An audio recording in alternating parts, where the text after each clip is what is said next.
Solution to domain controller, no path. What's the solution for the error domain controller, no path during operation?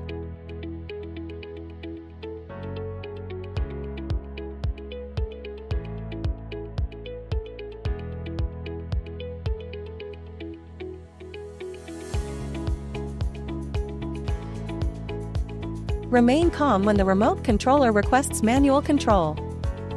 Switch to manual mode by toggling the left button. Rotate the drone. And wait for the radar to rescan. The no path error should disappear. Once the error disappears, switch back to automatic mode. Click on the waypoint at the top right corner to resume operations.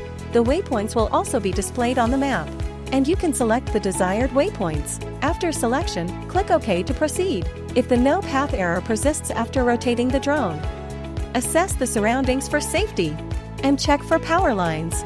After ensuring the environment is safe, gently pull the right joystick backward.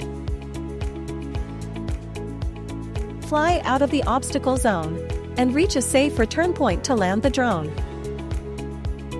After landing, check the front radar window for any dirt or debris, and promptly wipe it clean. You can use alcohol for cleaning. When using the quad nozzles drone for operation, ensure cleaning the done after each flight. If encountering the no path error during nighttime operations, then click on the FPV window. Observe obstacle distance with the window and radar panel. While keeping the drone hovering, utilize a bright flashlight to inspect the surrounding for obstacles.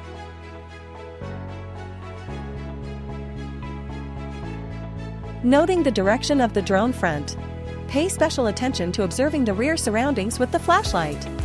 Once it's confirmed there are no obstacles, slowly pull the drone backward to exit the danger zone.